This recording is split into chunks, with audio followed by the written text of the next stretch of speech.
साथियों, जय जवान जय किसान। सभी का लाइव में स्वागत है और सभी साथियों से ये निवेदन है कि इस लाइव को ज्यादा से ज्यादा अपने सभी फेसबुक ग्रुप्स में शेयर करें। साथियों, बहुत महत्वपूर्ण मुद्दे पर हम बात कर रहे हैं और मुद्दा है डिजिटल मीडिया का, मुद्दा है सोशल मीडिया का और मुद्दा है हरियाणा का। और या यूं कहें कि अब पूरे देश में डिजिटल मीडिया को बैन करने की तैयारी मोदी सरकार, बीजेपी, आरएसएस कर रही है। और साथियों, ये जो सोशल मीडिया है, जो एक बहुत बड़ा हथियार है जन जन तक सच्ची खबरें पहुंचाने का, समस्याओं को उठाने का, इसी सोशल मीडिया की तरफदारी करती थी मोदी सरकार। बीजेपी वाले तारीफ करते थे और इसी सोशल मीडिया के माध्यम से वो देश और प्रदेश में सत्ता में आए। लेकिन आज यही सोशल मीडिया उनके गले की फांस बन गई है। पहले ही रीच को ये खा चुके हैं बिल्कुल।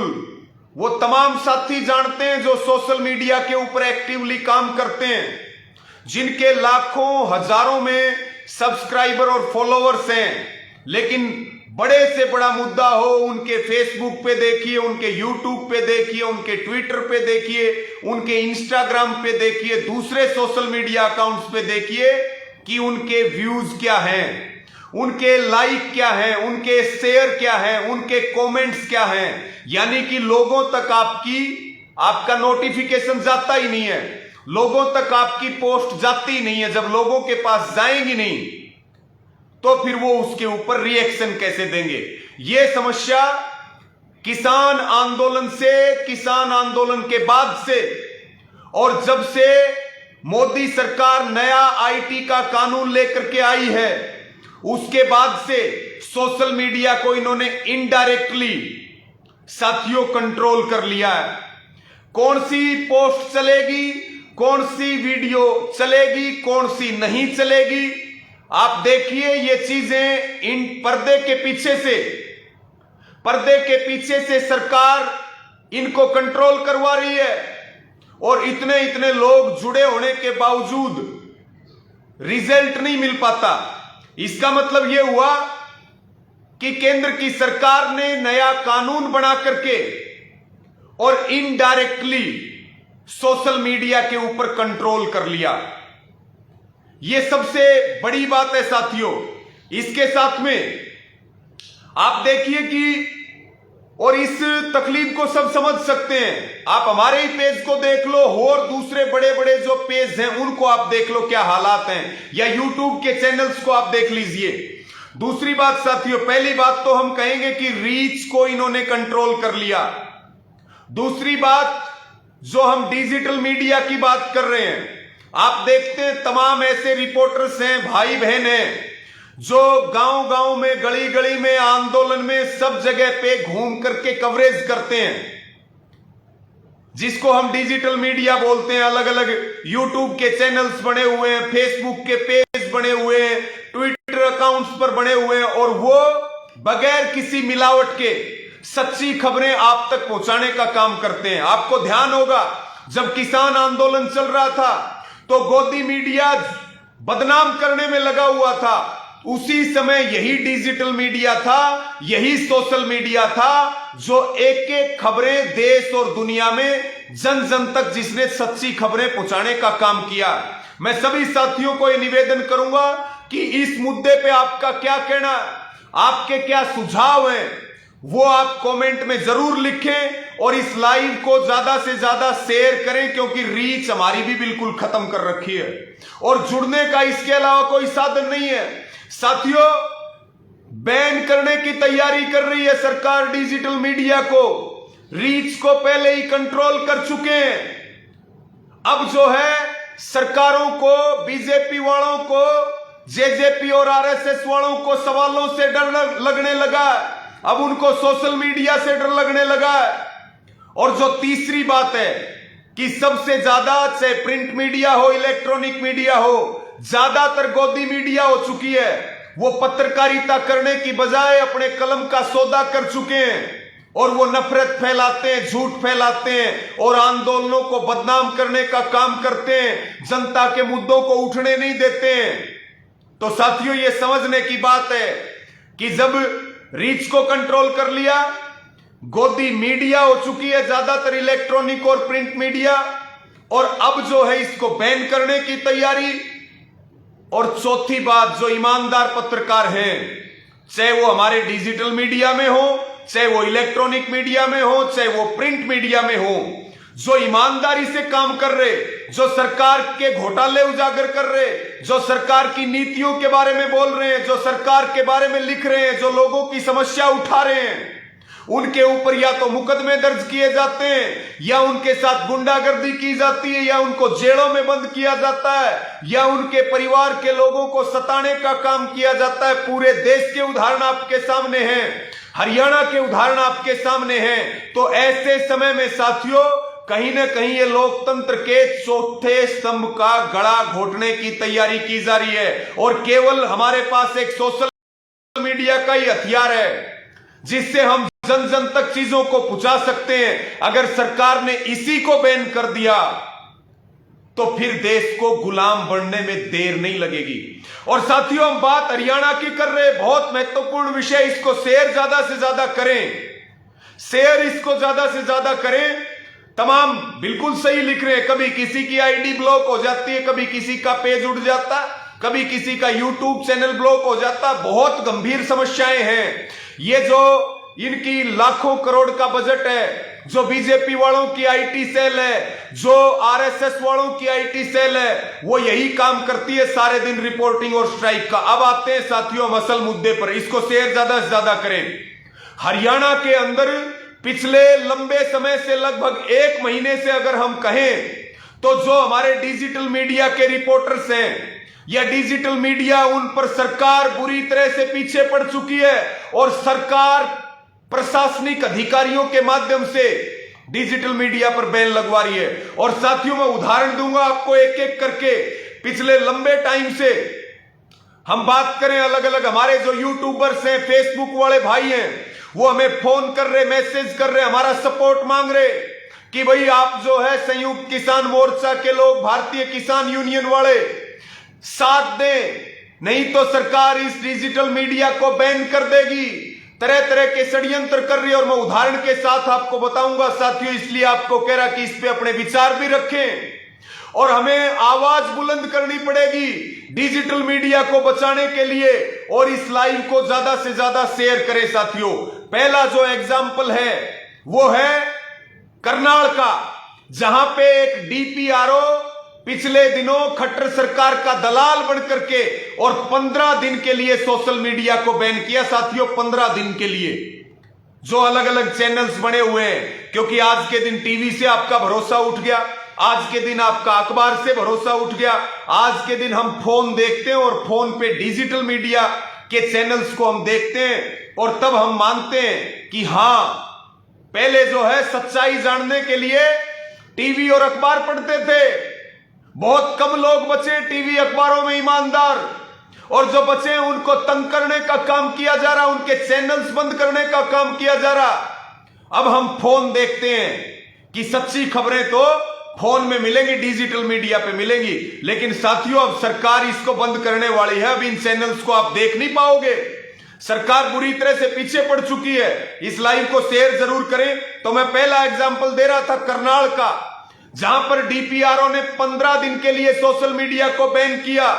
दूसरा एग्जाम्पल यमुनानगर का, जहां वही डीपीआरओ जो करनाल के अंदर था, उसने गोदी मीडिया के चैनलों के साथ मिलकर के और बैन करने की तैयारी कर ली यमुनानगर में। और सबसे बड़ी बात, ये जितने डिजिटल मीडिया के रिपोर्टर्स हैं हरियाणा के अंदर या देश के अंदर, इनको हम एक बात कहना चाहेंगे कि अपनी यूनियन बना लो और इकट्ठे हो लो, नहीं तो सरकार सारों को रगड़ेगी, चैनल बंद करेगी, मुकदमे दर्ज करेगी, जेल में ठोकेगी। अपनी यूनियन बना लो और इकट्ठे होके लड़ लो, तो आपका हमारे जैसे लोग खुल करके साथ देंगे।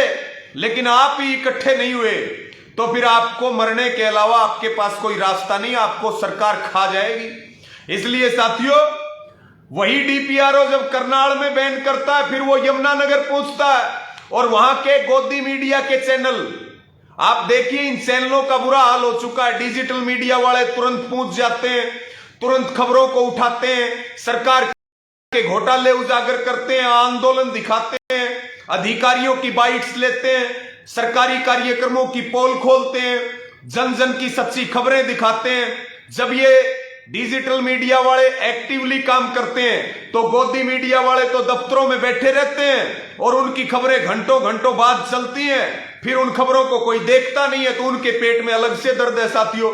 इसलिए करनाल के बाद फिर यमुनानगर में यह खेल चला। हमने उस डीपीआरओ को स्पष्ट बताया था और डीपीआरओ को स्पष्ट चेतावनी दी थी कि वो अधिकारी बनकर के काम करे। किस कानून के तहत आप डिजिटल मीडिया को बैन कर रहे हो? सरकार की दलाली करना बंद कर दो, नहीं तो तेरे घर के आगे तंबू गाड़ करके धरना लगा देंगे। इस बात का ध्यान रखना, क्योंकि हमने सभी डिजिटल मीडिया के रिपोर्टर्स का, हमारे भाई बहनों का, सभी यूट्यूब और फेसबुक वालों का खुल करके समर्थन किया। अगर ये इकट्ठे होकर के लड़ेंगे, मजबूती से आवाज उठाएंगे, तो हम सभी किसान, नौजवान, बेरोजगार, माताएं, बहनें सब इकट्ठे होकर के इनका साथ देंगे, क्योंकि ये हमारी ताकत है। ये हमारे मुद्दों को जन जन तक पहुंचाते हैं, ये सरकार के गले की फांस बनते हैं, हमारे मुद्दों को ये मजबूती के साथ उठाते हैं। तब ये बात करें साथियों। उसके बाद में करनाल और यमुनानगर के बाद फिर पानीपत में यही खेल चला, और जिस मुद्दे के ऊपर हम बात कर रहे हैं वो मुद्दा है कैथल का, जहां कैथल का डीसी अपनी ड्यूटी ना करके प्योर खट्टर सरकार का दलाल बन के काम कर रहा, और उसने बाकायदा वीडियो जारी किया और आप सबने वो वीडियो सुना होगा, जिसमें वो कह रहा है, कैथल के डीसी कह रहे हैं कि केवल और केवल मेन स्ट्रीम जो मीडिया है उसी को पत्रकारिता करने का अधिकार है, डिजिटल मीडिया वालों को अधिकार नहीं है। वो ना सरकारी कार्यक्रमों की कवरेज कर सकते, ना सरकारी अधिकारियों की बाइट्स ले सकते, क्योंकि सरकारी अधिकारियों की बाइट्स नहीं लेंगे तो जो गड़बड़ हो रही, भ्रष्टाचार हो रहा, लूट हो रहा, उसका खुलासा कैसे होगा? ये बात कही कि कोई सरकारी अधिकारी बाइट नहीं देगा, किसी कार्यालय में डिजिटल मीडिया वाले साथी नहीं जा सकते, किसी सरकारी कार्यक्रम की कवरेज नहीं कर सकते। अरे भाई, जो कोई गलत काम कर रहा डिजिटल मीडिया में, आप उसके खिलाफ कार्रवाई करो। आप जो है किसी एक के कारण आप पूरी डिजिटल मीडिया को कैसे बैन कर सकते हैं, जो लोगों के आत्मा में बसती है, जो लोगों के दिल में बसती है? यह सबसे बड़ी बात है साथियों। तो हम सभी साथियों से यह अपील कर रहे हैं कि हरियाणा में शुरुआत हो चुकी है, उदाहरण है पानीपत, उदाहरण है करनाल, उदाहरण है यमुनानगर, और सबसे बड़ा मामला कैथल के डीसी का हमारे सामने है। हम इस पर पूरी बात रखना चाह रहे थे, लेकिन कार्यक्रमों की व्यस्तता के कारण आपके साथ जुड़ नहीं सके। आज से मैं आप सबसे यह अपील करता हूं कि आप भी खट्टर सरकार के इस पूरे षड्यंत्र को समझ करके इसका पर्दाफाश करें, सोशल मीडिया में इस आवाज को जोर शोर से उठाएं, और जितने ये डिजिटल मीडिया के हरियाणा के हमारे भाई बहन हैं, इन सबको हम ये कहना चाहते हैं कि संयुक्त किसान मोर्चा, भारतीय किसान यूनियन और हम पूरी ताकत से आपके साथ हैं। साथियों, ये बड़ा षड्यंत्र है, इस षड्यंत्र को समझना बहुत जरूरी है। नहीं तो डॉक्टर भीमराव अंबेडकर जी ने जो संविधान में हमें अधिकार दिया है, ये हरियाणा की खट्टर सरकार, जो अंग्रेजों के दलाल है, किसानों के दुश्मन है, जनता के दुश्मन है, नौजवानों के दुश्मन है, ये इस डिजिटल मीडिया को बैन करेंगे। और सभी डिजिटल मीडिया के साथियों को कहना है कि वो जरूर अपनी यूनियन बनाएं, हरियाणा में वो सारे इकट्ठे हो, अलग अलग जिलों में अपनी यूनिटें बनाएं, और यूनिटें बना करके इकट्ठे हो लो। हम आपके साथ खड़े हैं, किसी भी कीमत पर डिजिटल मीडिया को बैन नहीं होने देंगे।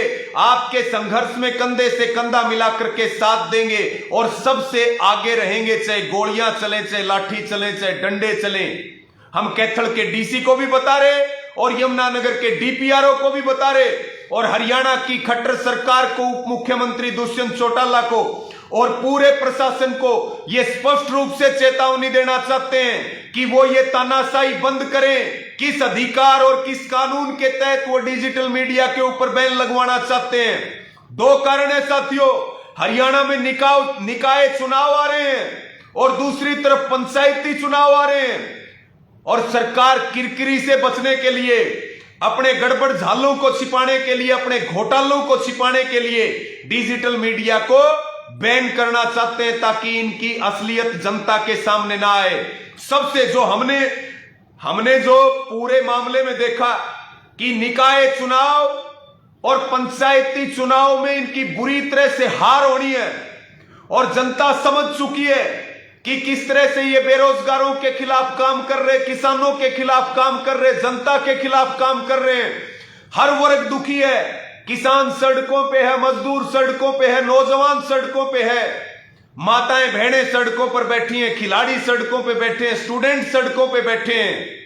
तो साथियों, इनको डर सता रहा है कि निकाय चुनाव की घोषणा हो चुकी है, पंचायती चुनाव की घोषणा होनी है, और चुनाव में अपनी खाल बचाने के लिए चाहते हैं कि डिजिटल मीडिया को दूर कर दिया जाए ताकि कार्यालयों के अंदर हो रहे घोटाले ना दिखाए जा सके, सरकारी अधिकारियों से जवाब तलब ना किया जा सके। गोदी मीडिया से बात करेंगे, सवाल भी हमारे होंगे, जवाब भी हमारे होंगे।